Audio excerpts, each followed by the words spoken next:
Yeah. What did you say? Go furry? No, go No, for go it. fur eat. Oh, okay. You I'm ain't like, gonna hear no unless I'm making fun of it. You ain't gonna hear the word furry come out of my mouth. I'm like, I don't know if I'll go furry or not. Man. One Medical is the modern doctor's Oh office hell, for damn everybody commercial. and every lifestyle.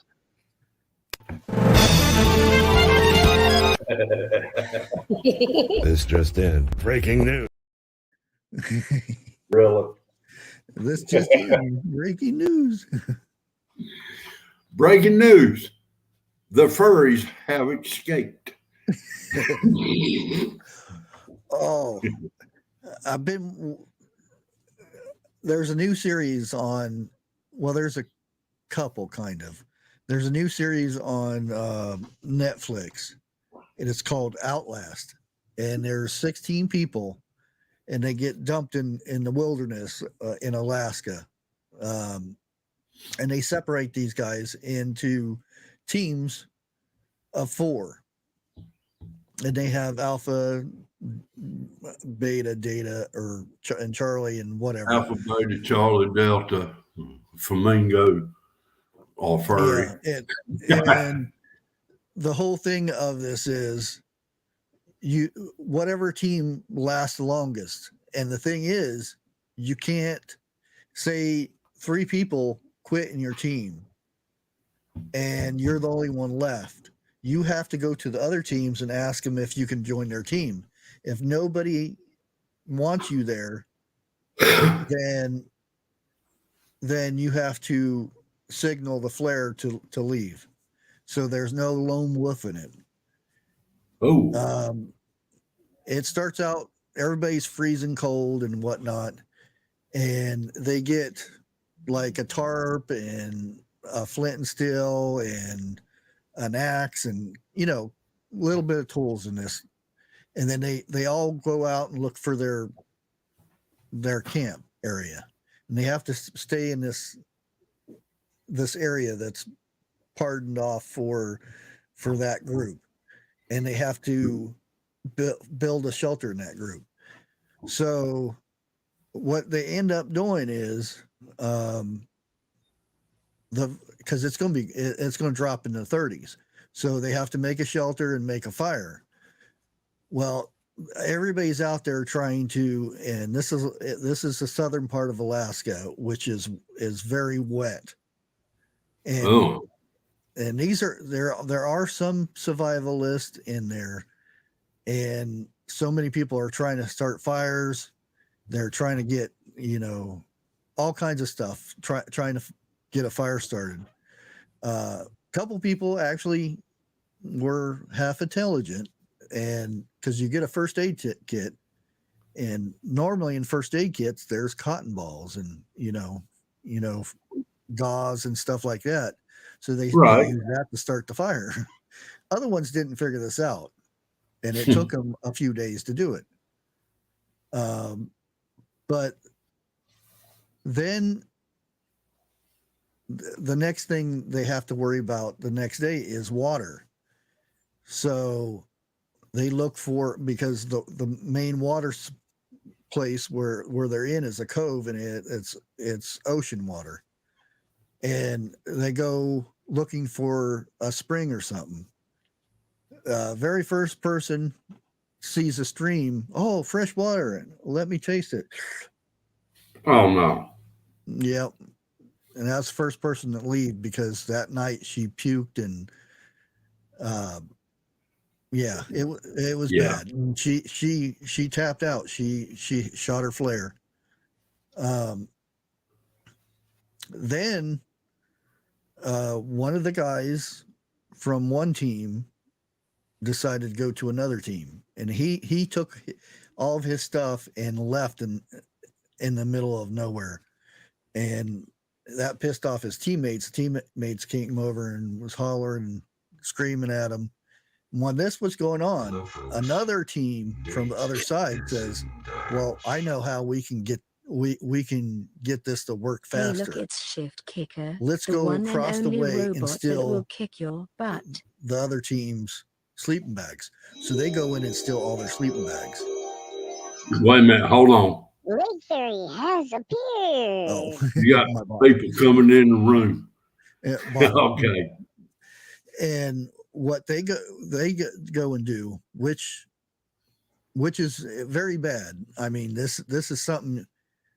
Not only are you because there is no rule that you can't do this, but the fact that they went over there and stole their sleeping bags and stuff, being that it gets below 30 degrees out there, that was a low, and that's people. That's how people are going to be, and and these people do all kinds of stuff like this, evil things. And there's one group that was the worst of the bunch, and they ended up kind of turning on each other in that group, but it just It's a the good whole, thing. the whole thing kind of is like a wake-up call of what is coming. If something like this has happened, this is some of the stuff that you're going to have to deal with. People coming and stealing your stuff. They don't care if you're going to freeze at night, as long as they get the reward at the end. Exactly. But I bet you none of them is Uber drivers either. I'm sorry, I got a thing going on with Uber. But well, I mean, really, if you want to think about it, and I hate pushing movies like this. The Walking Dead, that's what happened. It seemed like in Oh yeah. every one of theirs that they run up with. What you was know. the worst thing? It wasn't the zombies. No, it was the people turning on one another. It was mankind was the worst thing of that group. Yeah. But that's what you're going to be facing, regardless.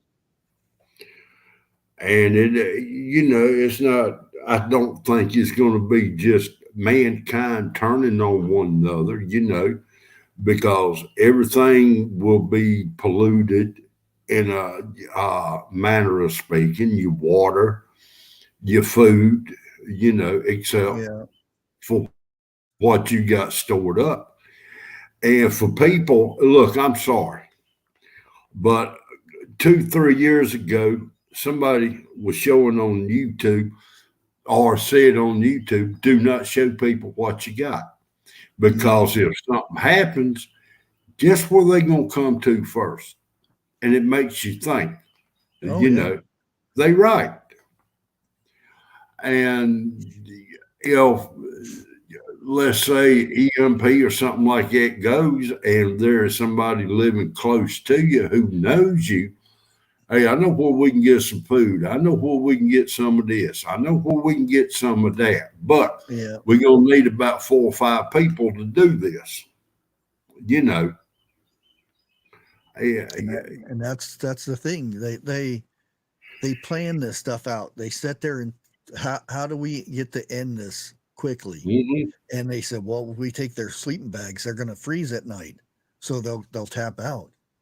Well, they didn't tap out right away. I kind of don't want to give away the whole thing, but it's something. It's kind of educational. And there are people that tapped out because they didn't want to go and be that evil. They wanted to have some morals to them. Yeah. And there are going to be people like that too, that they can't deal with being that way, so they'll basically tap out. There's going to be people out there who don't want people to succeed. to Oh yeah. let's say live through something like this. Okay, you know, And but they had two teams that were coming together, and they had to go across the bay, and they had these little reward things that they got. They got 3 inner tubes, and they can float little rafts that they can float back and forth. Well, they said, well, "Oh, this is our time." When he goes over there to get their stuff, we'll go over and steal all this stuff from his camp. And when they come over, they won't have a camp. Well, they seen them running over there and taking their stuff, so he runs over there. And evidently, you can't touch people because, yeah, really, and this guy, because it was against these, and what it was women were the most evil on this experiment thing they were doing. And the women would go over there and they would take it and they said, well, you can't touch me. You can't touch a woman. And you know that. And she goes out there and starts cutting and stabbing the guy's raft and breaking his inner tubes. And, well, I might not be able to touch you, but that rope sure can. It can tie you to a tree. yeah, the thing that That's you. oh Yep. There you go.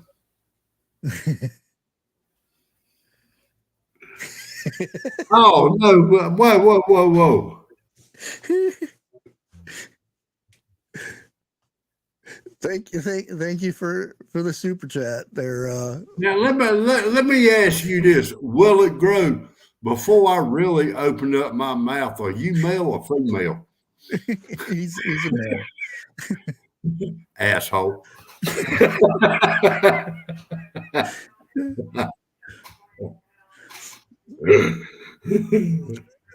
But yeah, I guarantee you, I wouldn't do anything physical, but there is a very cold bay, and I guarantee you, I would have tossed that girl in there, and she would have had a heck of a time that night because she would have been really cold. But you can't touch a person. Well, that's because because they were fighting over floaties, and they were pulling on it, and she said, "Stop touching me! You're not supposed to touch me." And then she's grabbing on him, so that would have been tossed in the water, or I'd got a bucket of water and started splashing her. Uh-huh. Okay, Autumn Leaf wants to know, is this a TV show you're talking about? Yeah, it's called Outlast. It's on Netflix. Ah. And I was getting ready to cancel Netflix because I haven't seen anything good on there for a month or so. So I was getting ready to cancel it. And then if something comes up, I was going to wait until the season was over and then get it and then binge watch it. And hello, TH2. There is another show that just popped up on the feed that I seen, and it's called Snowflakes. Oh no! Please tell me. Yep, they take snowflakes out in the boonies, and I've only on the first episode, but I was cracking up laughing. They take them out there, and they're snowflakes. They're kids they're the definition of snowflakes. And the cars drop them off, and they're like, "Oh my God, the ground, it's dirty," because they're on a dirt road. And they say, "Oh, everybody, you're standing in the green stuff." They're talking about grass. Oh no, that's even worse. I'm gonna have to get Netflix back. I want to see this snowflake. Yeah, so it's going to be a good show to watch because there's only been one person quit. I'm not sure what's making them not all quit, because more than likely you get 10 snowflakes together, they're all going to quit. So I'm not sure what's making them not quit. I could have fun myself with that. Oh, they had all their luggage and stuff, and they said, "Well, you have dry bags.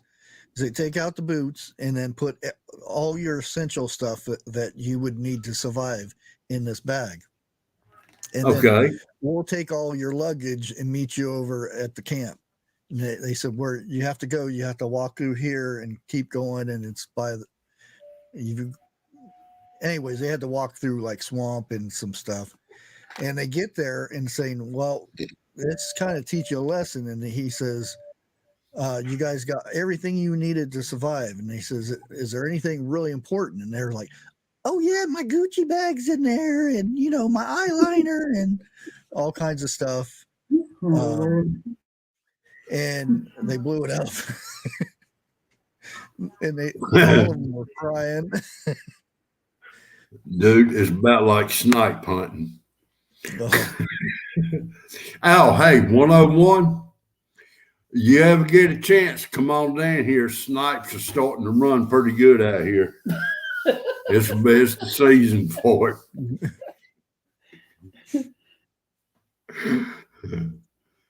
anyways, guys, we are actually streaming on three platforms and 2 channels.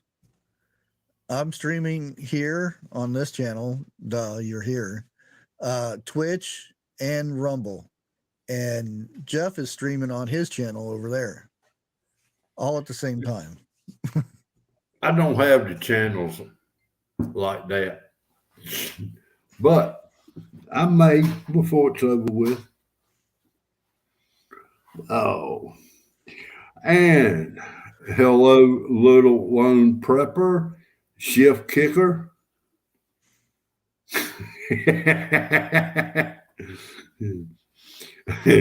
Ruben D, I'm gonna tell you, if you're anywhere close to 101, he's dying to go snipe hunting. He ain't never been.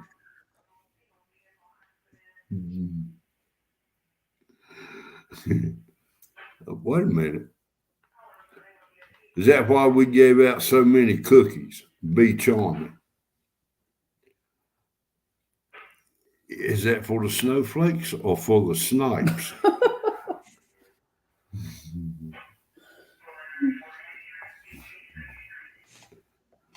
Hey, wait a minute. Lake Ferry, y'all are eating dinner at the table with your telephones.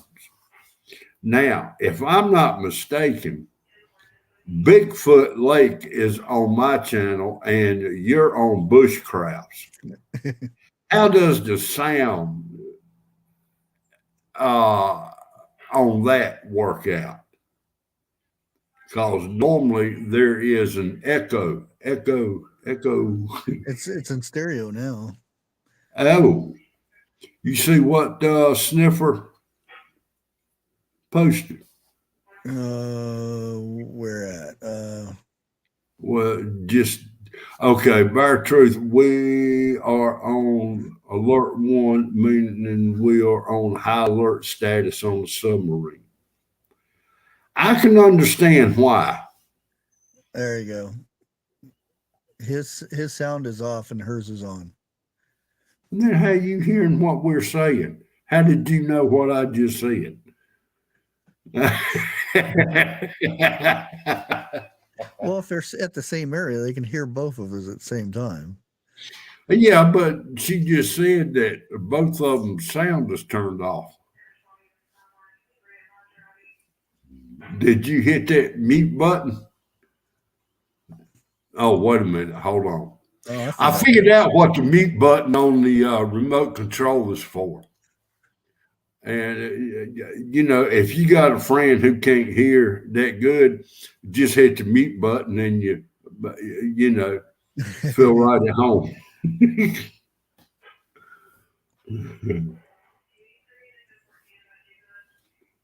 Life with Bobby. Thank you. Well, I kind of wanted to go over because I made a video the other day about canned food, because I've been seeing a lot of videos here lately to I see that. preppers. They call themselves preppers. And they're giving out false information, and it's information that you can go and check. But I don't know if like one prepper is saying, "Oh, this is good stuff," and another prepper hears this guy, so oh, it must be true since he said it. So I'll copy him and put the same information out. Well, I'm seeing a lot of the same stuff coming out of the community. And it was about canned food. It was 5 canned foods you want to prep.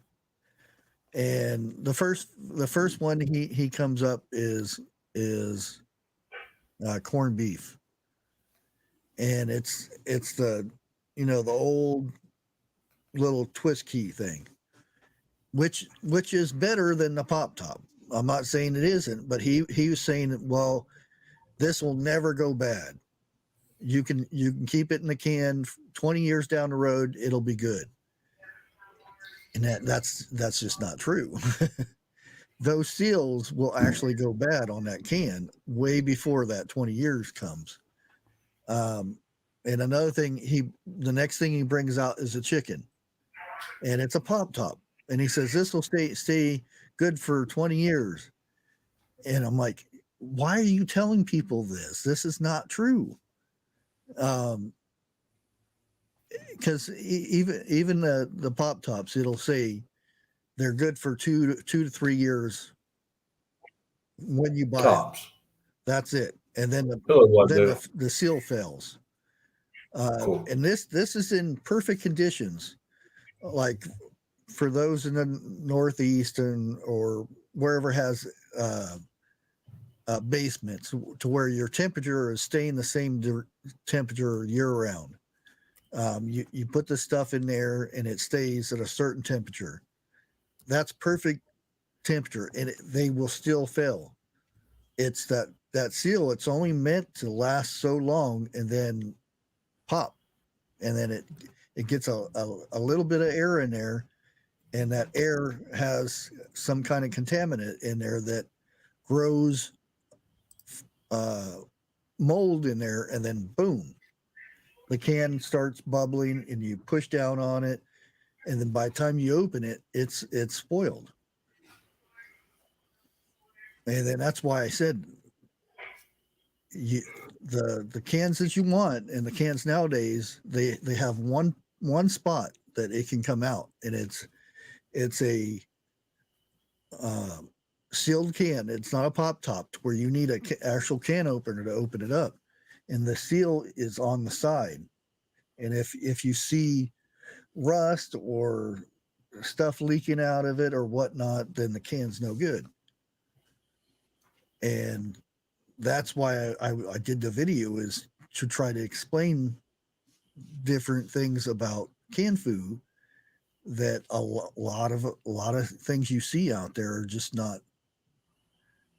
They're giving you false information, and you can learn this stuff. You have the internet to where you can actually type this stuff up.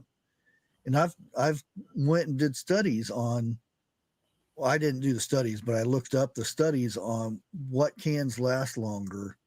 The tin ones or the aluminum ones, the pop top ones, the key crank ones, and the ones that last the longest are the tin ones, that are, because all cans are coated, that have only one point of weakness, and that's a top rim. I don't want to exactly change the subject going on. We're going to jump back. Be charming. I've reached the point that I need to freeze dry some of my canned preps. Dates are coming, and I have pop tops on some things. Yeah. Now, I have canned frozen vegetables and stuff like that. which was pretty good. But if you got a freeze dryer, I'm going to say 100% go for it. Oh yeah. Freeze dried, I think, don't quote me, but I think would be better than canning. But I just don't have the funds to If you buy can a freeze afford dryer. You can afford the machine. I wouldn't can anything, or Yeah. I would dry can, but I would actually, put all the stuff inside of a can or a Mylar bag for a meal, and then seal it up. But, yeah, freeze dried would be the best way. Yeah. By far means. Oh yeah. Some of the stuff I've read on it and everything, freeze dryer will outlast canned foods for many, and, many years. and that's the thing. It all depends on how you prepare it, for storage, and how you store it. Like if you store it in your house and your house goes up above 65 degrees, you're going to contaminate that food. If you freeze dry, even freeze dried. huh? Okay. And that's the thing where, and it doesn't necessarily mean that as soon as it gets that way. This is like, we'll go for canned goods, like the stuff that you would can in a jar, for canning. Okay. If you put it on your shelf, like upstairs in your house, and there's a real hot day and you have your AC on and everything, and it's still, you go in there and you have a thermometer in your cupboard and it says 75 degrees.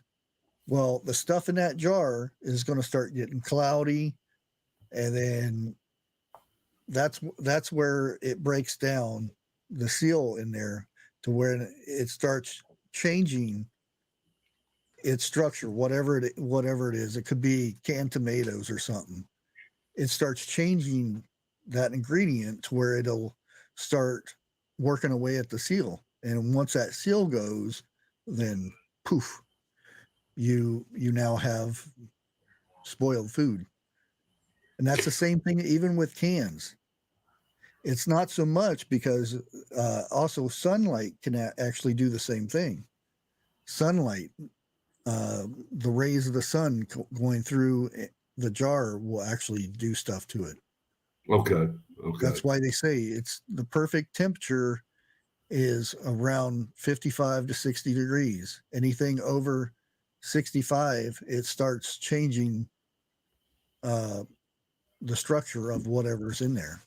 And it depends on what it is that's in there too. Stuff with low acid takes longer, and stuff with high acid takes less time to eat through that little seal on top of that lid. And used to be a thing where they would study how long because they'd increase the heat and then lower it and see what things would break the seal first and whatnot.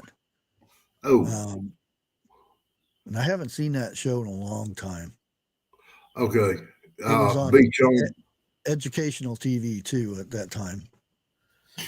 Now, B. Charman also says after freeze drying, I vacuum seal with O2 absorber in a Mylar bag. Yeah. Which I can't see nothing wrong with that at all. No. Yeah, that's the way I would do it if I had a freeze dryer. I'd freeze dry lasagna or something, and then put it in there, seal it up, and then if you just pour some hot water in there to get it hydrated, seal it back up, and then you got lasagna. Okay, now Twisted Lemon Dairy. Please forgive me if I mispronounced it. I'm curious about dry food. I have so much in bins, pasta and everything is good, but past 2 years date. Keep sealed in a cool, dry place. Now, pasta, if you're keeping in a regulated area, I cannot see is where pasta really can go bad. That's the thing. What did you do to prepare that pasta for however you stored it? Okay. Just like flour, just like rice, just like beans, there are things in your food. When you get a box of pasta, it's not sealed in plastic. No, You put it it's in a not. box, which has holes and stuff in there. So unless you take it home and stick it in the freezer and kill off the bugs that are in that and stuff like that, if you put said pasta without making sure that there's nothing in there in a bag, eventually that stuff will hatch and it will feed on whatever's in there, and then it'll poop and it's usually weevils and stuff like that, but that will contaminate your pasta. Well,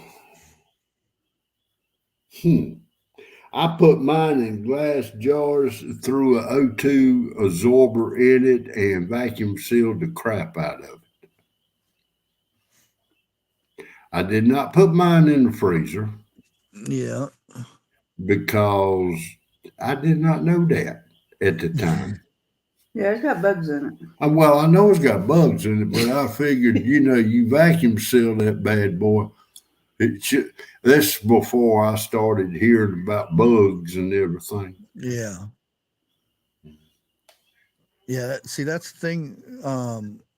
Temperature I've just dropped. also seen these preppers say that you seal your sugar and your salt up, and you put vacuum or oxygen absorbers in that. And no, you don't need to, especially salt. But the thing is, if you take all oxygen out of salt and sugar, you end up with a brick. Well, now I'm gonna be straight up. I've heard about that. I took a 2 pound, 4 cups of sugar. I put it in a Mylar bag just to see what would happen. Okay. I can slam that thing up against the wall now and put a dent in the wall, and nothing will happen to the sugar. Yeah. So therefore, what they are telling you is the truth. It will become a brick. You can use that as a weapon. Okay. Put it in a sock. And I'm not saying no more. Y'all can figure that out. But I tell you what, on my stream Thursday, if I don't forget, I will show you that bag of sugar.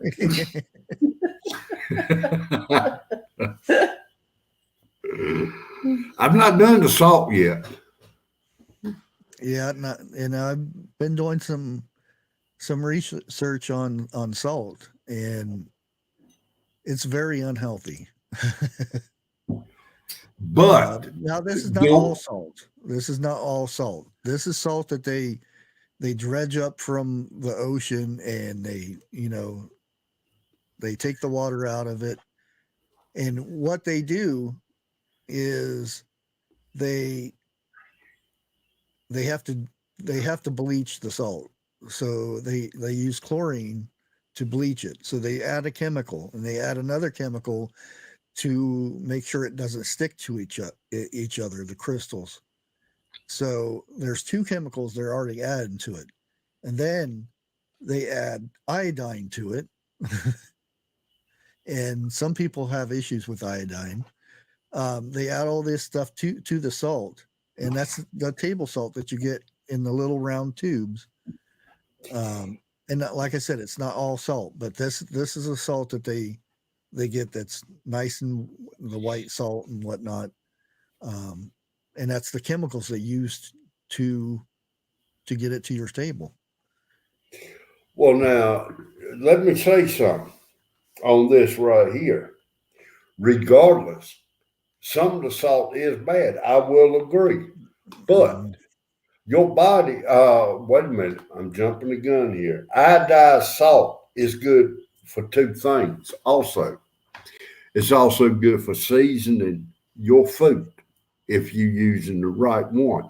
And it is also good for your body because everybody needs salt. Salt slows up cramping process. You know, let's say it's summertime. You out there, you busting your tail. You sweating you sweating bad. Okay. You start cramping. You know, a little bit of salt will slow it down. There's Cashew over on Twitch. She's on Twitch. But now, too much salt can do your body harm also. Yeah. You know, so just do salt in moderation. I'm going to say that.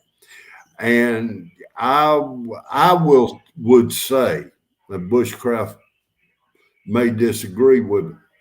I would say iodized salt because that's what your body needs is iodized, you know, chemicals. Well, the thing is, there's some people that can't have that.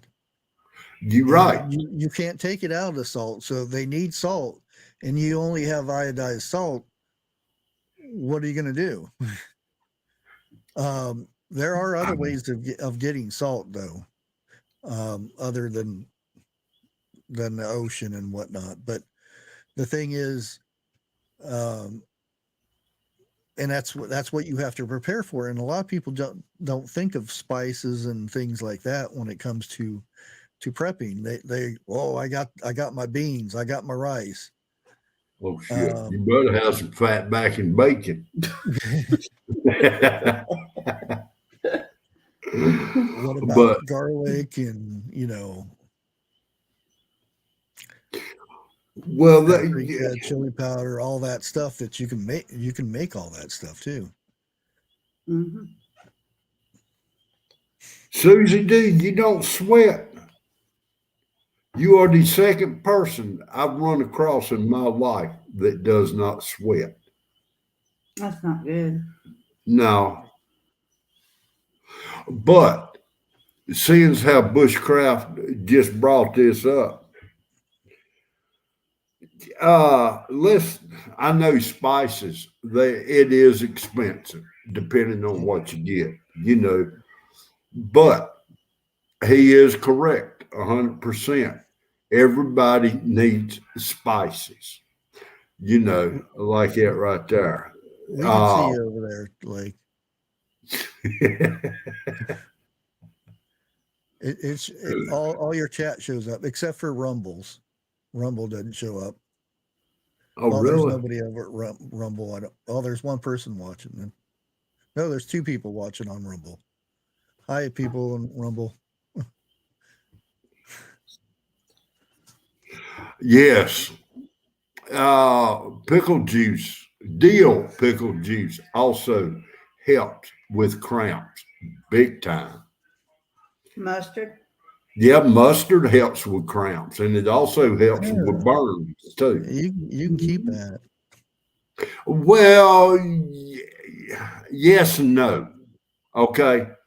I got broke of mustard years ago because I would go and get me a hot dog, all the way or whatever.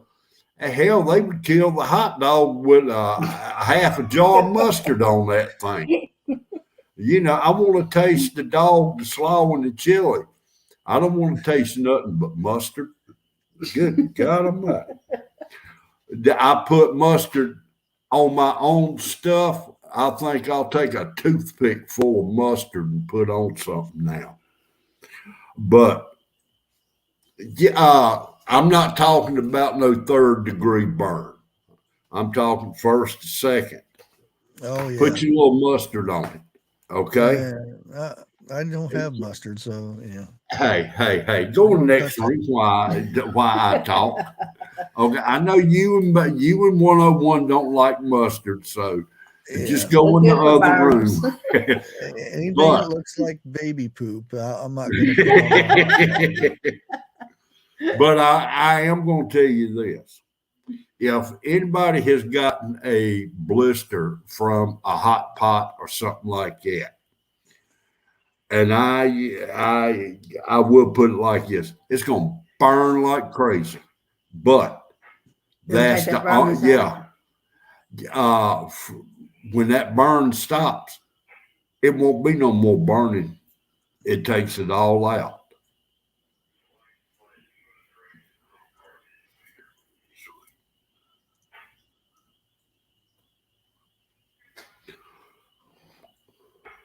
So yeah. Let's see. I'm reading chat. Yeah, garlic is really good. Oh, yeah. I started to say something, and I better. No, I can't say nothing like that. Ew. What? Did you say? You can keep that mustard to yourself.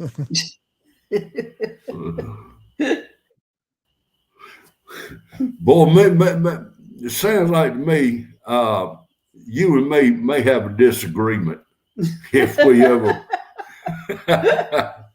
got together in a shift situation. Well, how long do you think your mustard's going to last? A lot longer than mayonnaise. No, I got chicken and all I need is oil and just and sit I there and ain't mix it up. talking about frying nothing in mustard. No, there's no frying. It's all you do is all it is an egg and oil, and you mix it up, and you got mayonnaise. Mustard, you have to grow a plant and squish the seeds into mustard, and then you have to mix other crap in there. Mustard seeds, Lake Ferry says. Yeah, no, not mustard greens, mustard seed.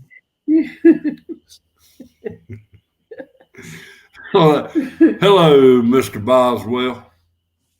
Welcome to the big top. I can't take Nut House. That's been taken. That's a Okay. truck going down the road. Well, look, you can't hear a car start up 5 miles away like you Oh, I can. know you can't.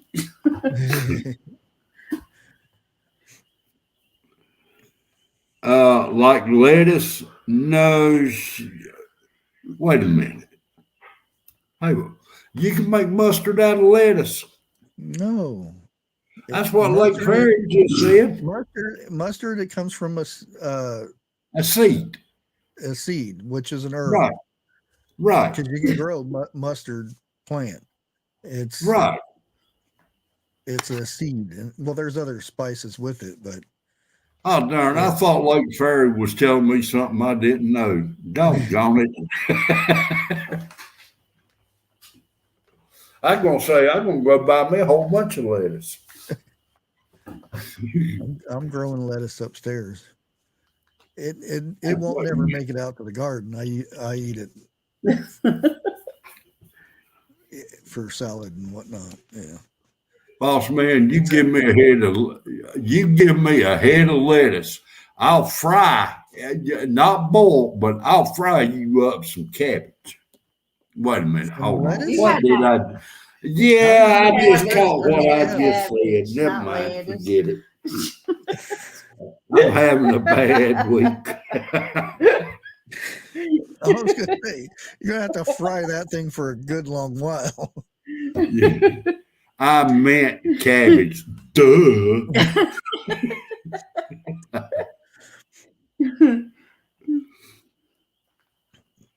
She ain't heading out today. Yeah, I ain't had my old man nap. Okay, little lone prepper. Wait a minute. Mustard is good for your health in many ways. Thank you. It can help with muscle pain, ringworm, breathing problems, and it can also be used to treat cancer. And I'm gonna have to start eating more mustard. Yeah, all that stuff. I can come up with other ways than eating mustard that looks like baby poop. Baby poop. Yeah.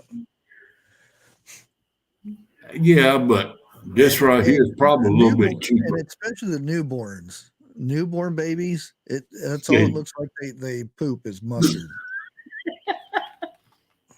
Lively Prepper said, where did she go? Wait a minute. She took, oh, darn, every time I got ready to read, it moves. Miss Bear, hello, sweet lady. So I say,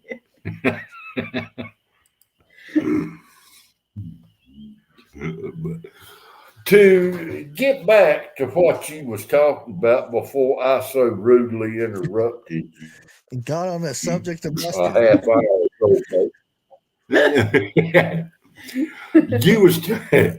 You was talking about cans, Yeah. food and everything. And I did see your video this time that you had mentioned laying food down. Excuse me, laying canned food down, and it could be contaminated like that. Well, no. And no. I asked the question, how would you tell? No, if it did contaminate, if you got a can and you said it this way, Right. and everything travels up because that's where the air pocket will be in your can. Say Correct. that you're laying it this way because I tell everybody don't lay your cans sideways. You lay them up the way they were designed. That's how they come in the store, except for them weird soup things that come in that rack that you pull one out and they come out. But if you have it sideways and say there's a bad can, because you get bad cans, if you lay it sideways, that stuff is going to come to the top. And if you get mold up in this area, Correct. then you go like this, you open your can and you dump it. How are you going to know if your can's contaminated or not?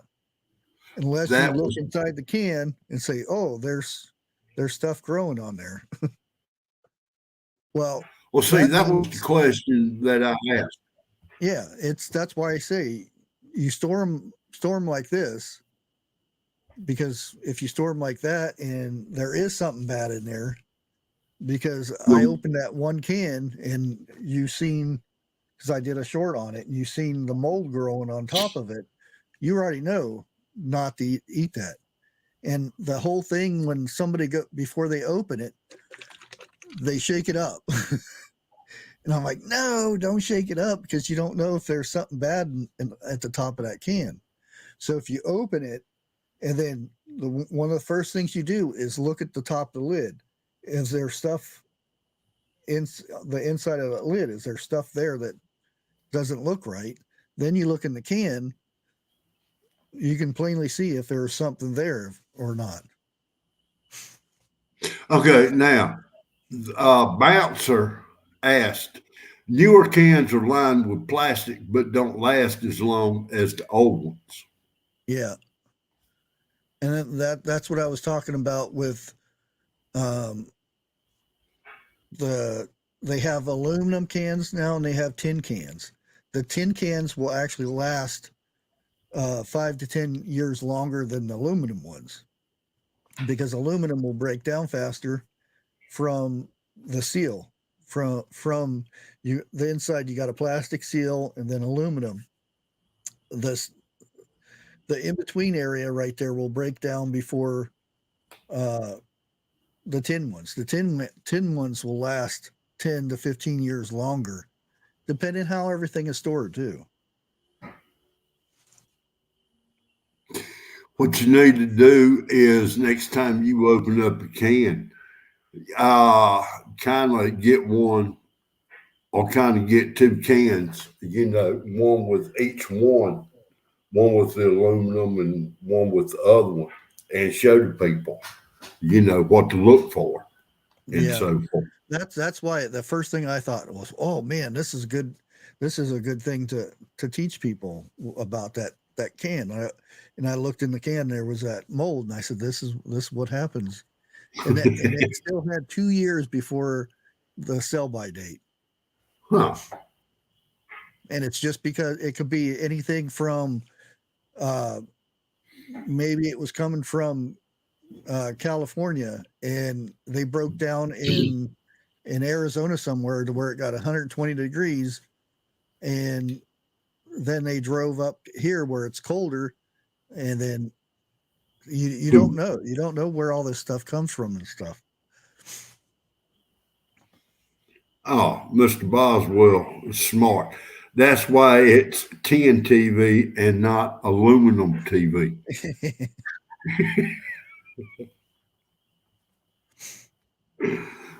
But And mean- you go back in the 80s, you realize that the cans were thicker. Oh yeah. The seals were stronger and stuff. That stuff back there probably could last 10, 15 years, depending what it was and how it was stored again. And that's the thing. You want to keep even your dry goods, you want to keep it at a certain temperature. You want to keep it in a dark place. That's why when you're making tinctures and things like that, they always tell you to keep it in a dark place for 6 weeks. And it's because the sun can have an effect on whatever tincture it is. I'm sitting here. Not to mention heat.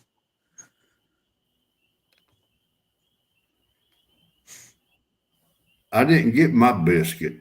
The biscuit. Well, now, Melvita says she gave everyone a homemade biscuit and a hug. I didn't get my biscuit. Well, now, how many people in here in chat know how to make your own? What do you call that? Hell, if I tell you how, never mind. A biscuit? No, I know how to do the biscuit. Open up a can of them.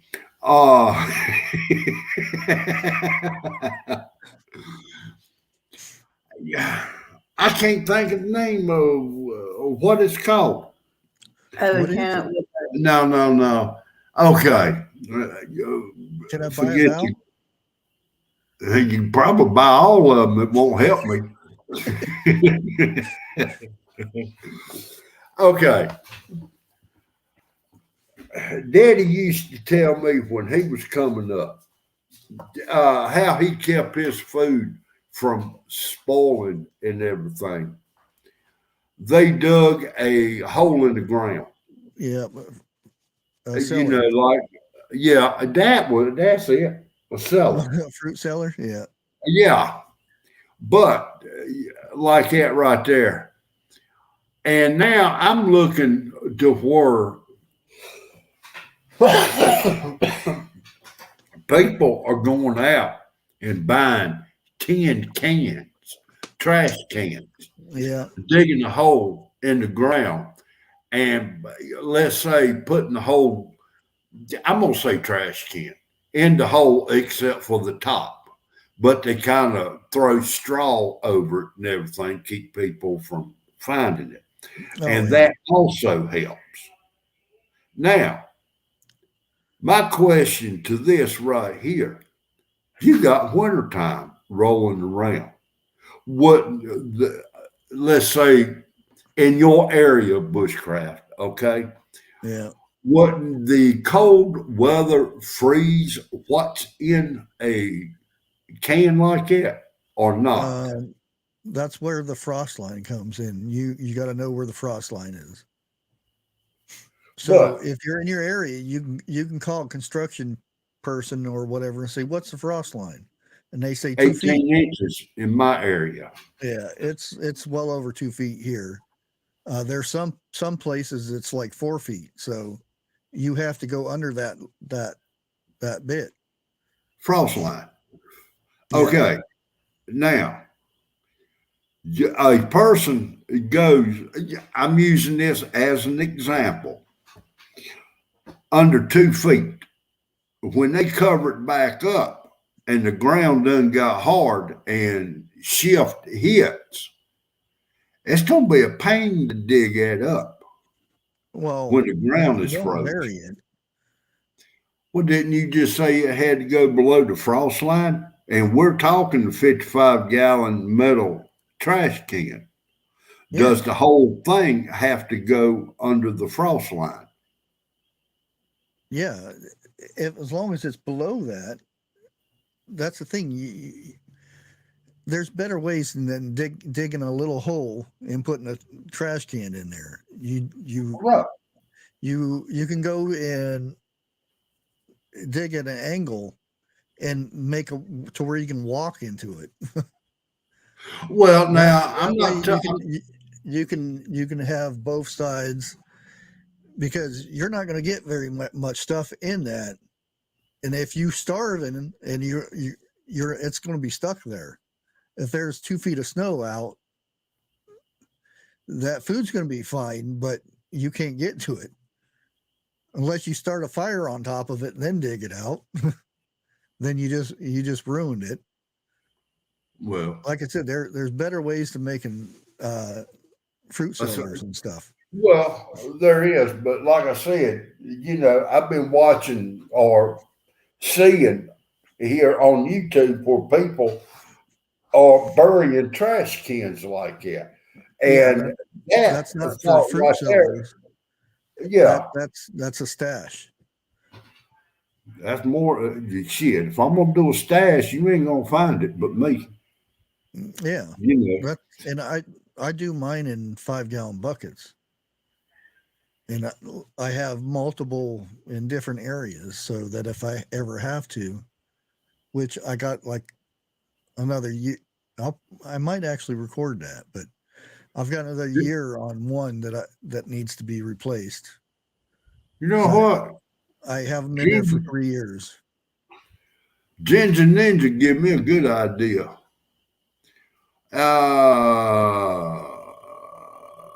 758. When you were saying metal trash can, I was thinking of a dumpster being buried as a storm shelter. Well, if I was going to bury a dumpster like that, I'd go rent a backhoe first to dig that hole. Yeah, I ain't doing that with no shovel. Oh, I wouldn't do it anymore. Yeah, I go rent a machine and learn how to do it real quick. That's what I'm talking about. Go rent me a backhoe. I can operate a backhoe or a track hoe. Yeah, and that's another thing I keep seeing. People burying trash cans, and they put all their electronics in there, laying them on the ground inside of a trash can, putting a lid on there, and says now it's EMP proof. No, Bullshit. it's not. Ah. It's still, because it's wrapped in metal doesn't mean it's going to do anything, because you have, say this is my cell phone and that's the bottom of the trash can. You put that on top of there, it's electrified. There's no conduit there. And they're telling people how to do this, and this is how you make a EMP proof for your electronics and stuff. And he Like puts his Faraday radio being in funny. there, and he puts flashlights and all kinds of stuff in there, and like you can come back. Yeah, that's not how you do that. Well, now, I don't know how true this is, but I've heard people say put it in the dishwasher, put it in the microwave. The best way to find out if it is EMP proof, is go get you a portable radio, turn it on, find you a strong station, No, stick it in there. If you can hear it, it's not EMP proof. no, that doesn't work. Even if it go, you put your. This is the way that everybody says it. Well, it's EMP proof. They put their cell phone in there and they try to call it. Oh, it doesn't work. Oh, it's good. No, you just stop the signal for going through. That's not going to stop a big blast of an electric wave going through everything. And yeah, But I'm gonna say there's- something else. there's no And way that- to 100% prove that these little bags they give you that you stick your phone in and your electronics and say, oh, it's going to work. There is no proof that they can't prove that an EMP that went off over your head, because they can only do it at scales and then estimate if it's going to work. They don't know the effect that a big one would have. The Well, big now- ones that they do have. Cheddar pepper prepper. God, I gotta say that slow. You have to line the trash can with a non-conductor and put a ground wire from an extension cord to it. I wrap my power inverter with an EMP proof cloth as well. Well, let me say something right quick. Okay. I don't care if you've got a cell phone, if you've got a TV, if you've got a radio. EMP happens, it's going to knock out all towers that are above ground. So, Yeah. what good is a radio, cell phone, TV if you ain't got no towers for it to connect with? Mm-hmm. Now, the only thing I can think that a person would need would probably be a two-way radio. That's it. No, there's something else real What important. about Well, depending on the wireless? vehicle. No, I'm talking about like a walkie-talkie like. No, well, who you, unless you have the other one, it's useless. Well, that's No. what I'm saying. Have two, and if you have multiple people, you can hand one to the other one, but it can go depending on line of sight. That's what I'm going to use. Can be good for 2, maybe 5 miles, but that's it. Yeah. That you can talk with. Yeah. The Like that. only problem with Because- those is if somebody else has one, they can track where Mhm. you're at. Well, And that's true. It's harder, but you can actually track. And the same thing with CBs. You can track where somebody's using a CB because they have ways to track in the signals. So Well, if you that's think true. it's me and You you out know. in the woods and there's nobody out there and you're talking, well, I'm going to go over here and get all this stuff over here. And then if there's somebody that has another CB or another radio that can pick that signal up, then you just gave out all kinds of information that you thought was private. There are ones that you put a code in that's real hard to break, but again, that's for me. There are certain things that I would want if I knew 100% that an EMP wouldn't affect inside a magical box. I would want something and an inverter. That way I could convert battery into electricity. I would want a solar converter, put that in there. I'd want, depending on a vehicle, if I had a vehicle that didn't have a computer in it, I would want extra parts that would get fried first if an Definitely. EMP did go off. and I would want those parts in this magical box. Bobby says 2 cans in the rope. I've used that before, and it works. But it just comes right down to this. I don't think nothing's going to work because your towers is going to be fried. Well, Okay. You got to look at it this way. Are you going to whatever that stuff is that you would put in an EMP proof thing, say that these things were going to save your life and whatnot, and you spent all this money to put this stuff in there, and then an EMP did go off, and then you have all this money inside this thing, and you go to open it up and you say it didn't work. Not to mention that is when this EMP goes off, the first thing you got to do is look up, see what's falling down on your head, because there's airplanes up in the sky all the time. Not to mention satellites that's going to be falling down. Electric cars. That's the first thing that you're going to worry about. It's not going to be, did my trash can stop an EMP? Well, now Ginger Ninja says, we got walkie-talkies that were supposed to have a 25 to 55 mile range, depending on the location. It wouldn't even pick up less than a quarter of a mile. Yeah. Sometimes a bunch of trees will block a signal from a walkie-talkie. Yeah. And it's supposed to go 25 miles. That's why I said line of sight. Yeah. Even if it's foggy and a lot of humidity in the air, it won't go that far. Just get your 2 cans with string, And a hang rope. the other one to the other one. Well, now,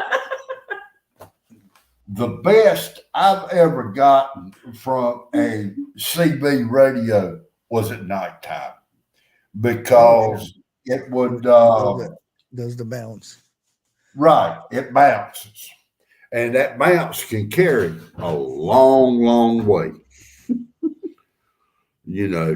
And I've heard of people having one here in the States and talking to people in Germany on it, off of a bounce.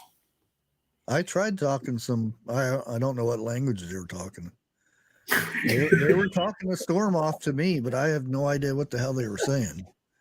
And I'm like, I don't know if you understand this, but I don't understand you.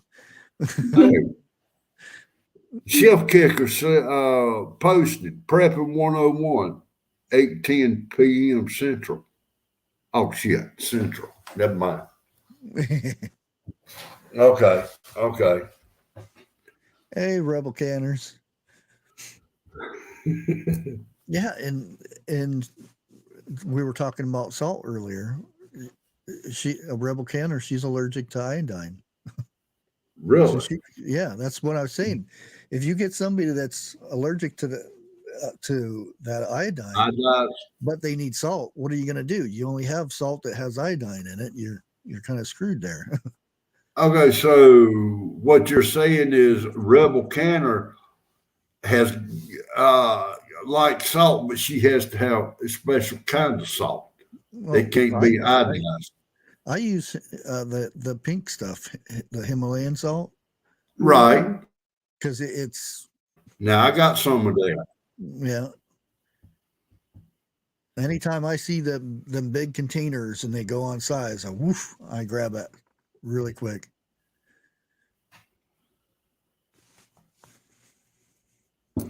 Al Bundy has posted, I doubt an EMP is that powerful today. If it was, our bodies are basically a battery. What would it do to us anyway? Well, the thing is that there has been EMPs and stuff that they can only test at a certain much or a certain range Limit. of it. And Right. the thing is, the ones that they have made, they have never set off because they're just too powerful, and they'll knock out stuff from. They could have hundreds of miles distance, and it's so powerful to go past that, so they can't test them.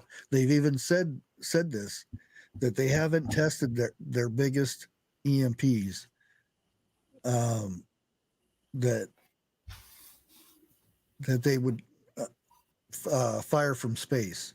So they're already up there, is my guess, because they said they fired from space, unless it's, the other kind of. Lively Prepper also posted, they're saying pink Himalayan salt is bad for us now. Well, it depends if what kind of the minerals that, if your body can't handle the minerals. Okay. And like for canning, they say not to use pink Himalayan salt because of the coloring and the minerals. So that's where I use, cannon salt, and it doesn't have anything in there like iodine or the chemicals that they put in. Now, I'll agree with what Mr. Boswell posted. An EMP could affect anyone with a heart pacemaker. Oh yeah, they already said it would. Yeah. It would, because you'll see a bunch of people just drop, especially the one, because there are different types of ones. There are ones that if your heart stops for a period of time, it zaps it and tells, hey, wake up. And then there are some that just constantly does a zoop, zoop, zoop to keep your heart going. Now, that's what they was wanting to put in me, was that type. Yeah. And that's the one, if an EMP went off, it would fry that. I don't know how bad it would fry it. And that's the other thing, that they can only speculate some of this stuff. It's like a major guess, because it's something that doesn't go off all the time. Yeah. Now, I'll have to remind me when we get in the back room about a pacemaker, because I saw something a couple of years ago I thought was funny, but now it ain't that funny no more. But I'll explain later. That's something I can't say up here.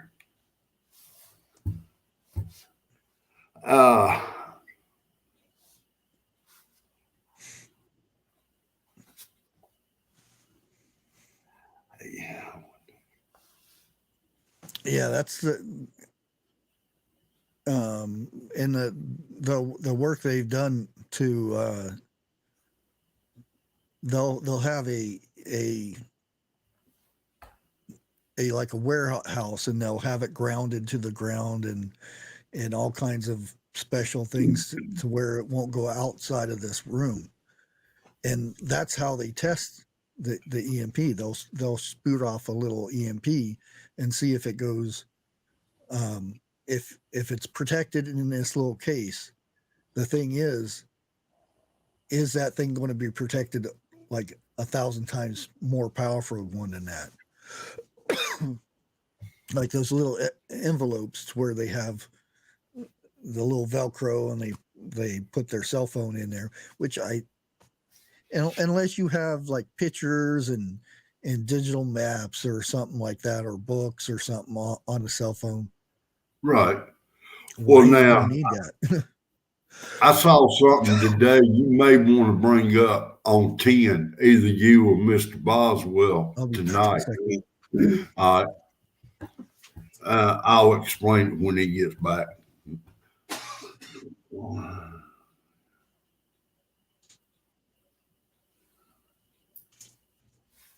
I need some more water. Okay. If you don't go up on 10 tonight, maybe Mr. Boswell will.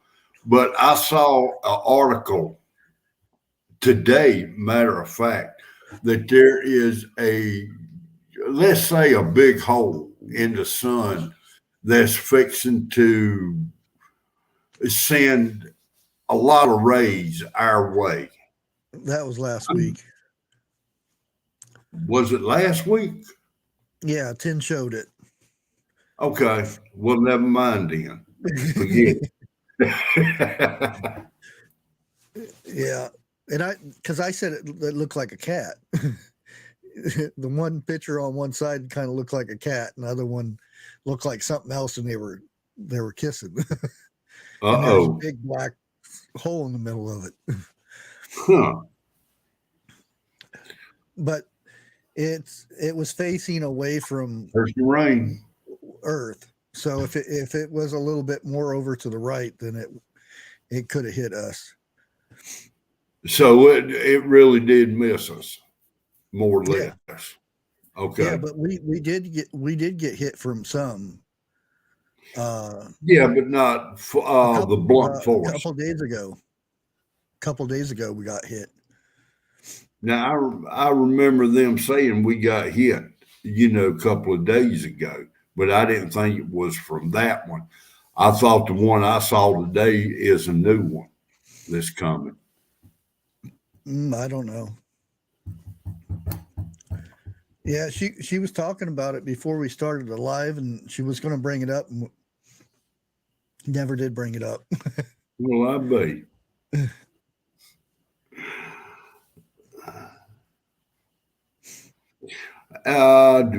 Melvita, if you're leaving, lady, you have a good evening. But I mean, for everybody in chat, write down what you think is the number one prep everybody needs to be prepping on. Well, that's I'm easy. Yeah, that.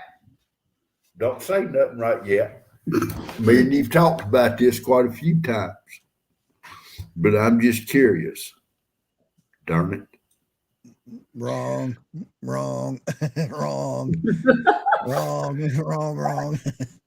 Cheddar pepper prepper. I think hit the nail on the head. Water. Nope. Well, What? Al's kind of right too, though. Whoa, No. wait a minute. I can. Yeah. Yeah, I do. Yeah. I got to go with water. And I like that, but no, it's not a pew pew either. And no, it's not Agent J's underwear. Come on, somebody gotta get it. Nope, not a gas mask. Really?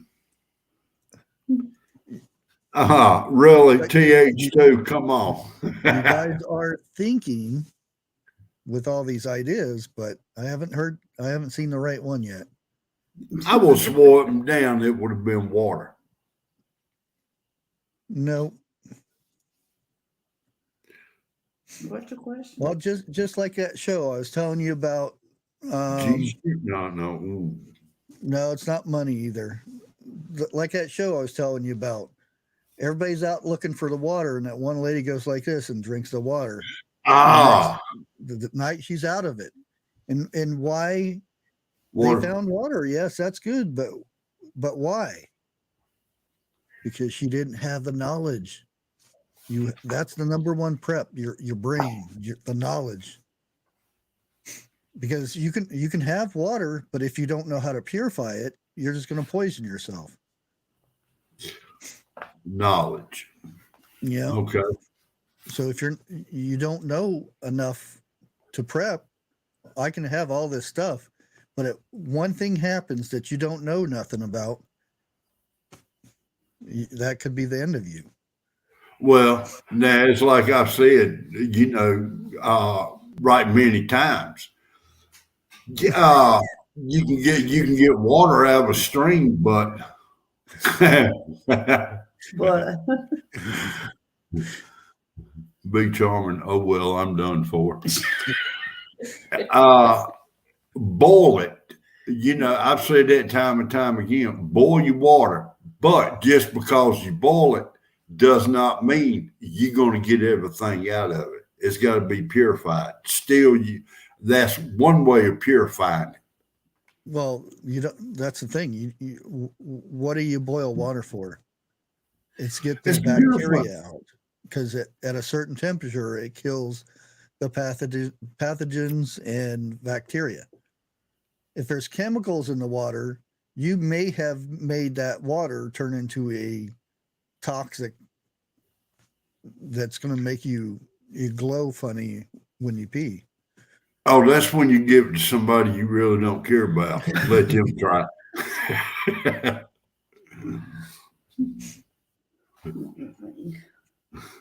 Yeah, but if you know where, and like the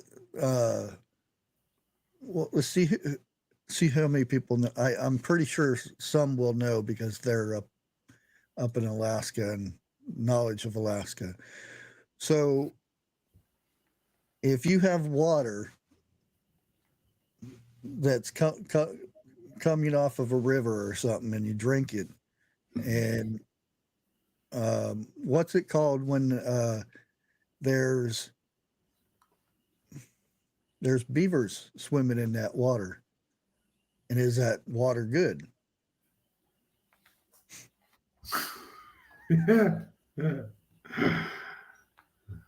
I'm waiting for the answer. I kind of figured somebody will know it. Technically, there's a disease that you can catch if a beaver water. STD. Jeff. No, it's not arsenic.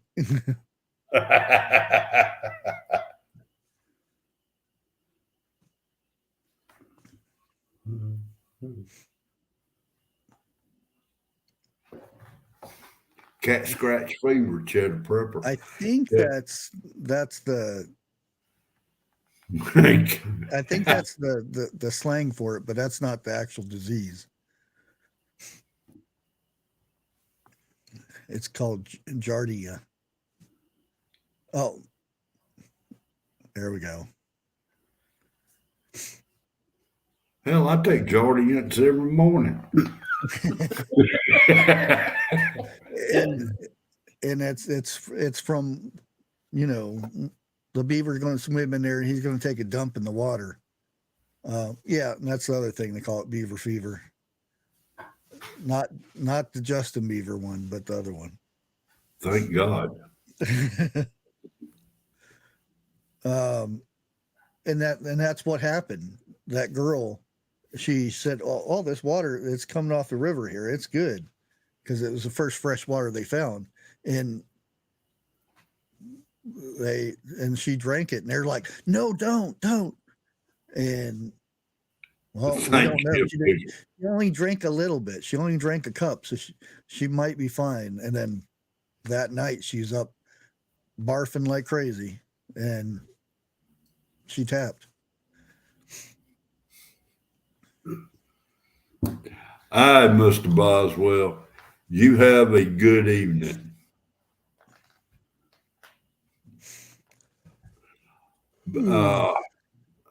Shift kicker. Okay. That's what it's called. Hmm? Let me back it up. No, that's Geritol. That's Geritol. Giardia. No, mine starts with J.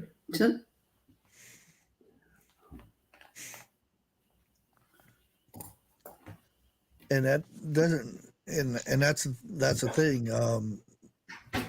When people were coming across heading out west to Oregon and stuff, the Oregon Trail, the video game, how many people died from drinking the water and stuff? Oh, I forgot about that one. Well, Because they don't, the animals poop and pee in the water, and you get all kinds of dysentery and all kinds of stuff. And that's the thing. If you see a stream, oh, that's nice, crystal clean water, but you don't know what's upstream. Just There's a because it looks bears fresh. just taking a leak in the water, and you're drinking from them. Oh, I know. Yeah, and I pay attention to where my water comes from now in the bottled water and stuff. And it says, "Oh, packaged." And the water at Walmart or Family Dollar. Yeah, Family Dollar. It was on sale, and I was like, "Oh, cool!" And because it was really, really cheap, and I was pulling the package around, looking, and it says it was packaged in the same county that in East Palestine, the same Really? county, and I'm like, "Oh no, I'm not drinking that water." Yeah, And I was but like, did "No they wonder it's bottle? on sale." Did they bottle that water before the? Yeah. Would you want to take a chance on it? Nope. If it was bottled before or after the spill? And the one here that from Rural King, natural spring water from some weird name place in Montana. To me, that's good water in Montana. Well, we went to Wally World tonight, and I bought a thing of water up there that was it was 40 things to a container. Now you got me thinking I'm gonna have to go in there and check and see where that comes from. Yeah. Hopefully it wasn't Pure Life. I don't know what it was. It was Walmart brand. Yeah. Oh, okay. Yeah. Pure Life you want to stay away from because it's just tap water and they add chemicals to it. No They kidding. even say it's tap water on there, I think. Let me see. What was the name of that one? Deer Park. Is that pretty good water or not?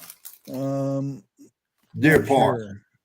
Water tastes like water oughta. That's two deers talking.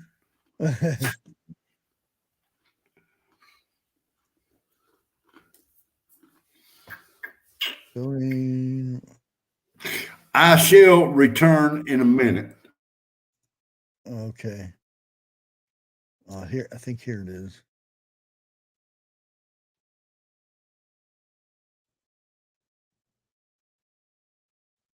Yeah, it's just in your local area where it's tap water that they add a 12-step process of chemicals and filters to make it drinkable.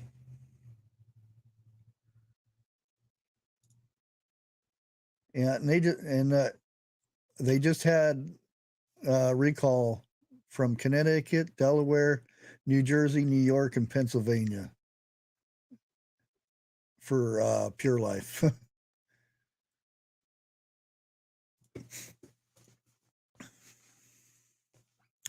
Now, Crystal Falls used to be good. I don't know if it still is anymore, but that used to be really good stuff.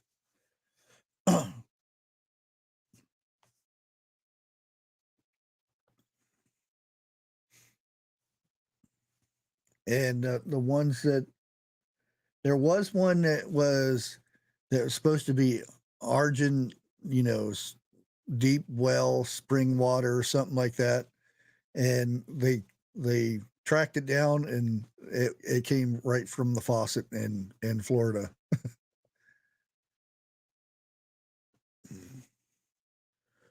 No, charcoal won't take out the chemicals. That has to be it depends on what the chemical is too. So, because some chemicals you can just boil off, and then some, if you don't know what the chemical is, then you can actually create a toxin from boiling it. Because like that, the chemical that was spelt here, it wasn't really that bad of a chemical unless it came in contact with fire. Once it burned, it created a bigger toxin. The way to get rid of chemicals is the ultra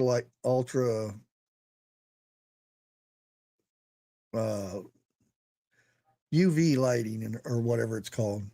I forget what it's called.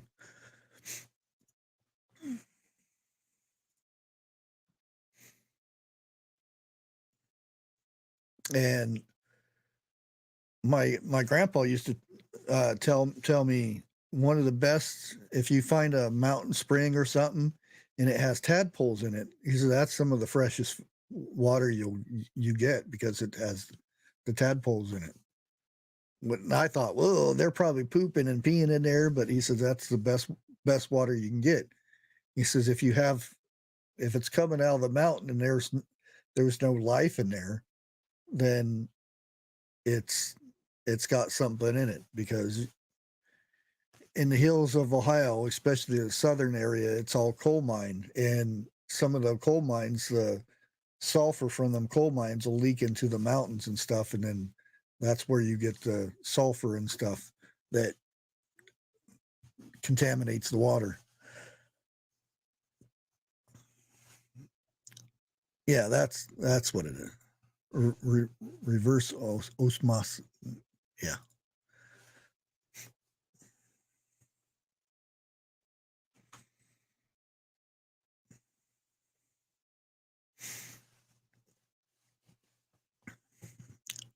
Yeah, I forget what it was, that real expensive bottle, plastic. They had a real expensive bottle. This was real expensive water, and they ended up finding out it was just tap water from Florida. Didn't run through a filter or nothing. They were just pumping it. They had a water hose hooked up there, and it would filling up all the bottles, and they had the machine that would cap it and everything. And it's like, you guys are spending all that extra money on just regular old water. Yeah, Fuji water. That's what it was. I don't think it's the same thing anymore, but yeah.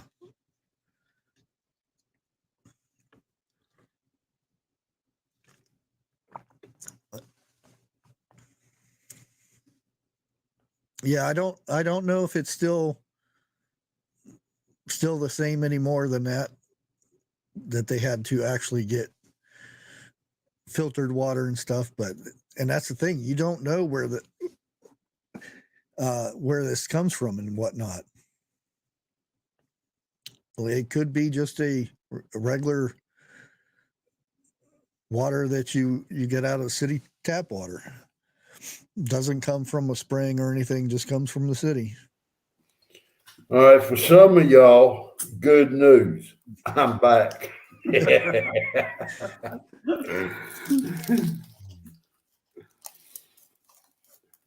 You know what? I just saw what Shift Kicker posted, 101. Has he been back in the room? No, he just said hi when we first started up. Yeah, I know. Normally he's by this time, can he get a link? Yeah, he'll probably, about the time we get ready to end it, he'll did I get a link? And well, you just got up here, we're ending it. Sorry. But I had to get me something to snack on. We went and got cheese sticks, extra sharp. What? Cheese sticks. Oh. One Didn't sound like you said stick. minute. Oh, I'm sorry. Yeah.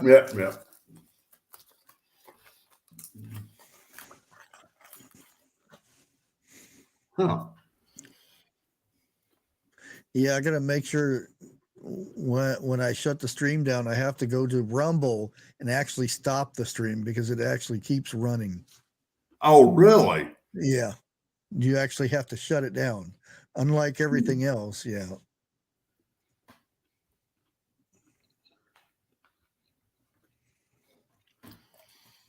Ginger Ninja, trust me, and I'm not saying this to be a smart aleck. I'm really glad I cannot do nothing until the 3rd in mine. Yeah. Yeah, Me and the I wife. did. I got a lot of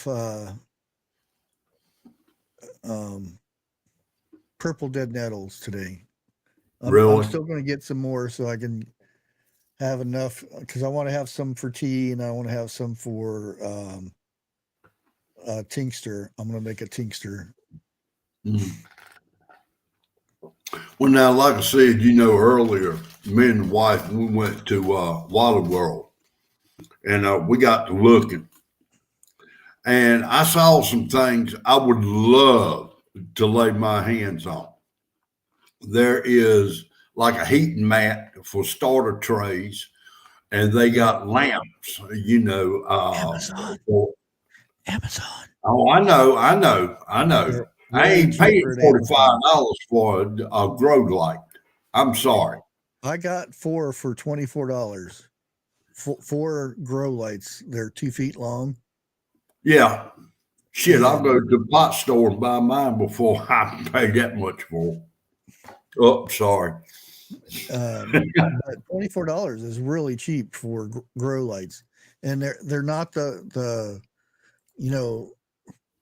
the ones that have a long bulb across. It's I forget what it's called, but Well, they're 3 different colors so they boost the growing speed. And the mats I paid $12 for the heat mats. well, now answer this question. For some people, it's going to be a dumb question, but I've never asked. How about everybody is buying heat mats? What about a heating pad? Couldn't you use something like that? It doesn't really control. You would actually probably burn a hole in your trays. Really? Because you want you want the perfect temperature. You want 68 to 75 ish and that's only for certain plants. Like if you're starting peppers and tomatoes, you want them within that range because all the other stuff can be cold. They'll germinate in cold weather, but peppers and tomatoes, you want warm temperatures. Okay. And my tomatoes have already germinated in 2 days. Come on. They were up. Yep. And I've got cucumbers up, came up in like 4 days. And I've got a bunch of flowers because flowers are important. Yeah, because they're going to draw the bees, and with them right there, that's what's going to germinate everything. Yeah. Around us, this guy just put up 500 acres of land for sale. He's not going to be farming it this year. I may go buy me a whole damn wheelbarrow or truckload of flower seeds, and I go out and plant them all the way around our place here to draw in bees. Yeah. Well, we'll be live one night and all you hear is zzz. No, you'll be hearing. We're gonna- No, you got that one.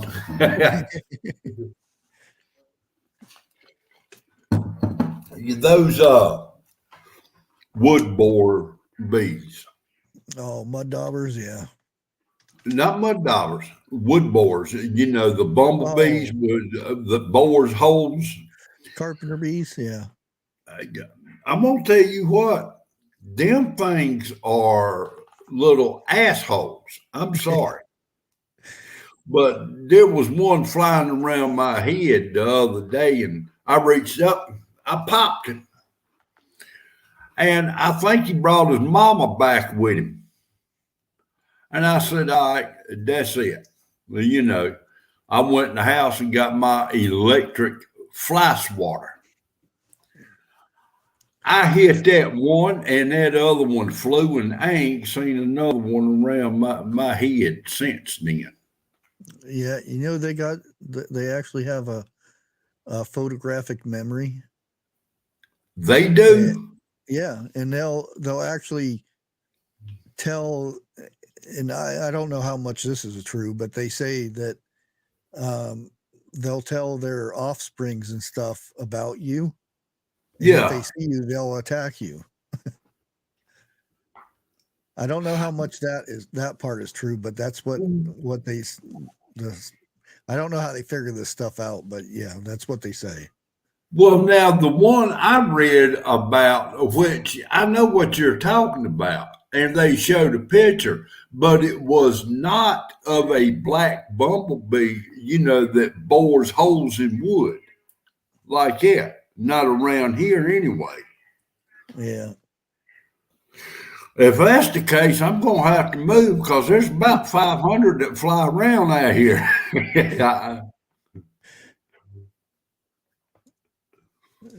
All their youngins know who you are. Yeah, I mean, he's the one that zapped Grandpa. Get him.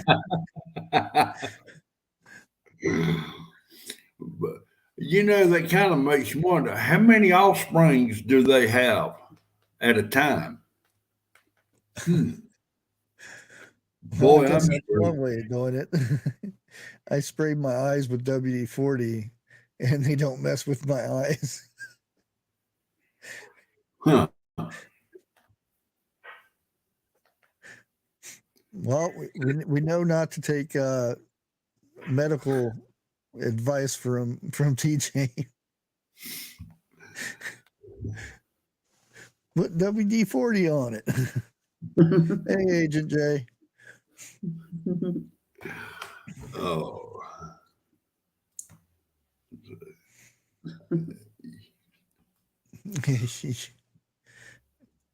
Is that what they call those? Mosquitoes. Oh. We got something like that in our coast. Even the Chihuahuas are scared to go outside at dusk. Well, B Charming still here? B Charming probably knows about the big flying cockroaches they have down in Florida. Oh Lord. Man, we got flying cockroaches around here too. B Charming's here.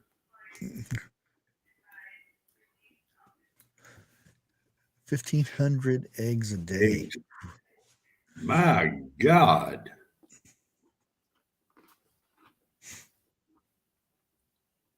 Palomino bugs. That's what, yeah. Yeah. You know, I think wildlife can back me up on what I'm fixing to say. You get to the coast down around there, and right after, let's say, a storm or whatever, it's when the mosquitoes get bad.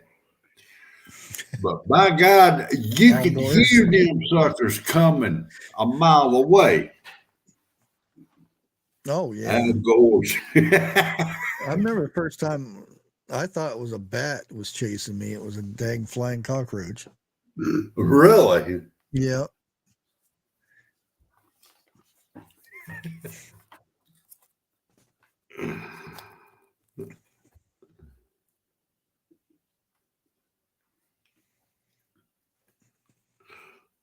You in Florida now?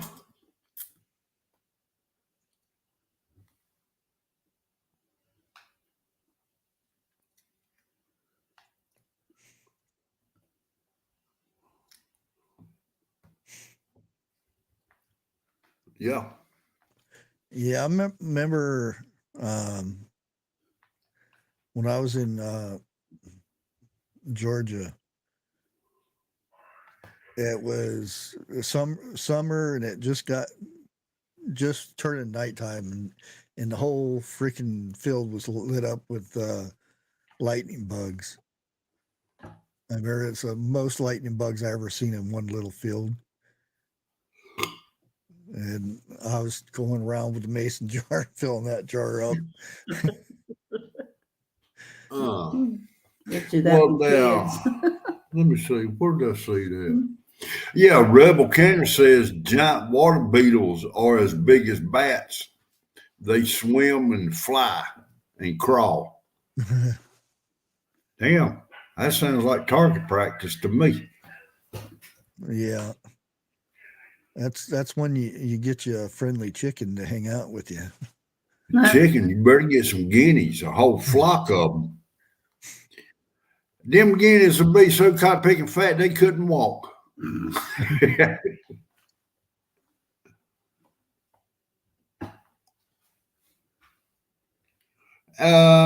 Shinoa, the Madagascar roaches are huge and they are infesting Florida. And no, I'm not. The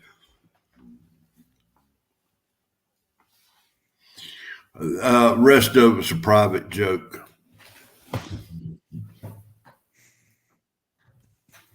Oh yeah, guineas are really good. That and donkeys. Everybody says, "What do you want a donkey for?" And I said, "That's one of the best. It can be even better than a guard dog." And they can sense a threat coming, and they'll grab it by its teeth and do this little wonky thing and Yeah. throw dogs or a wolf or coyotes away. They'll kill a wolf or coyote. Yeah, a wolf, Yeah. not a pack. Though. But, and I have never rode a donkey, so I do not exactly know if this is true or not. But they said between a donkey and a horse, a donkey is the Cadillac. They say it is a smoother ride than a horse. I don't know. I've rode on a donkey and a horse, and they're both uncomfortable to me. So I don't know. Well, the last time I rode a horse, and it's been many, many moons ago, the horse turned left and I fell right. I didn't have a saddle on him. I thought I could be a man and ride him bareback. Boy, was I wrong. I rode a horse's back bareback. Had that. That phone don't feel so hot either. Hello, Garner, Josh. Oh darn, it didn't work. Supposed to work. Let me see if it works here. Well, now, back when I was between the 3rd and the 5th grade, I rode ponies and horses. Yeah, you got to type in. And I not got back up on one till I was what? No. Damn near. It was almost 40 years ago. That was the last time I rode one. So, unless it's got a saddle on it, my butt ain't getting up there. And then I have to be the one to put the quarter in the slot. I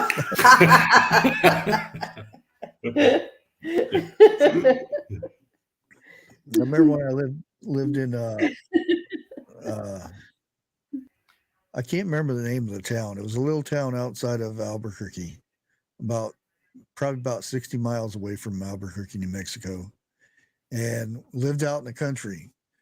And my dad had a trailer, and there next to the trailer there was a old shed, and I converted it into my own little apartment. And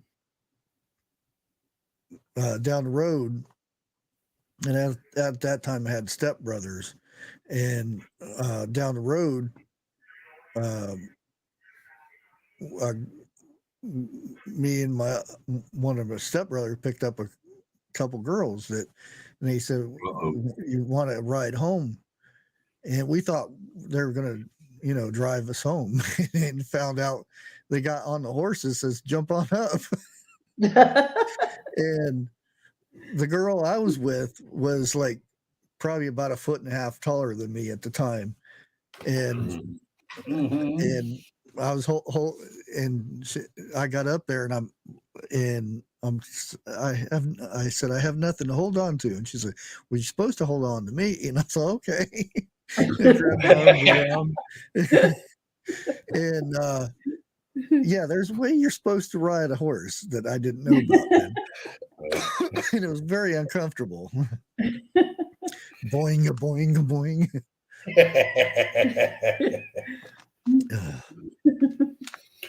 Pray to God you don't get on one bareback. I did. Well, I've got on those. Bareback. Yeah. I actually preferred it better than that saddle. The only thing is you gotta have some muscles down there to squeeze your legs together, which I didn't figure that out until the horse took off, and I went the other way. Uh-huh. He did his little thump thump thump and took off, and I went dum and went the woo. Well, now, the very first time I ever got up on a horse, girl from up the road, her and a friend of hers was riding on the dirt road, Yeah, we had dirt roads back then. And you had roads? yeah, they were dirt too. Dirt roads. And girl stopped there in front of the house, and she asked me, she said, "You want to ride?" And I said, "Oh, yeah." She said, "You remember Roy Rogers, or know who Roy Rogers is?" And I said, "Yeah." He said, "Well, I can make my horse do like his, kind of flare up." Well, she didn't put my ass in the saddle. She put me behind the saddle and told me to hold on. So I thought I was holding on, and she kicked him and went, "How?" Like that. The horse reared up. My ass hit the rocks. I wouldn't get back up on that horse. She did that on purpose, probably. Oh, I know she did. And yes, be charming. I have also been bucked from a many horses, and that's a long way down on your back. Yeah, I got dared to ride a bronc. And the thing is, the horse was really nice until they strapped something onto his whats. Yeah. Uh-huh. And they did a cringe like this. Whoa! Oh man. You had flew fun. up and down. Oh. They had fun watching you. Yeah. I stayed on it though. But I didn't do the one-handed thing. I had both hands holding on to that. I would have damn near choked that horse with my arms. Now, what I hate, and I've had a pony, okay? And yes, that pony was a smart ass. And I'll put it to you every bit of the way. I'd be on him just a galloping down the road. The damn horse would all of a sudden do a brake check, but my body would not do the brake check with it. The horse would stop. You go forward. I would go over his head, and you could literally hear the horse laugh.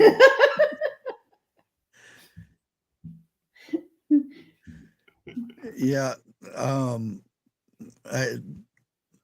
One person I knew that had this horse, and they said the horse's name, and I'm like, that's a weird name. And I asked her, I said, where'd you come up with this name? And well, the name of the horse was called Tit Yeller. And I'm What? like, why would you name a horse this? And she's, well, it'll bite you right on the nip and you'll yell.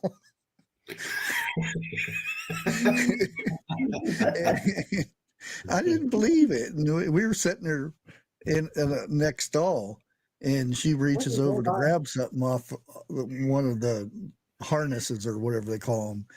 Went over and grabbed it, and she grabbed it, and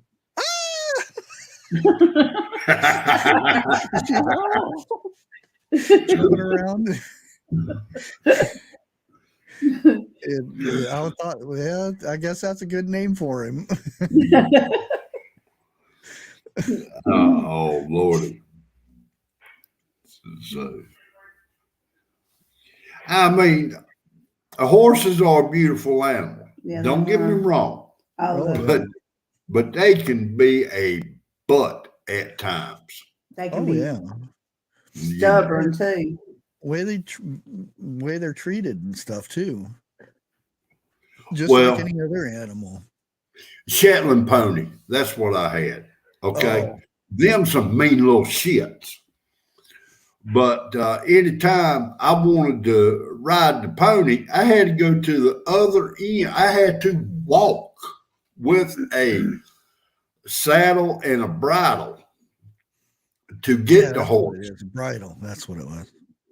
And it got to the point I was just taking the bridle with me, you know, and going to ride him back and saddle him up. Well, out in the field, there was a huge oak tree. And if I didn't throw my leg back over his back, but I would have got knocked off the horse, because that's how close he got to the tree. Okay. It would have messed my leg up something bad. And I said, all right, next time he does that, I'll get him back. Now, this is cruel, and I don't recommend anybody doing this. I went out there, I put a bridle on him. He was getting close to that tree. I turned him into that tree. He hit the tree. I hit the tree and the horse's head when I went off of it. But that pony never got close to that tree again. Good Lord, Appaloosa. Yeah, that would hurt, wouldn't it? Well, I'm sure That it hurt was- hitting That's a pretty, your titbit too, but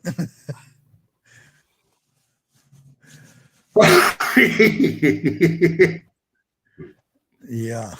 that's a pretty good ways down compared to a Shetland pony.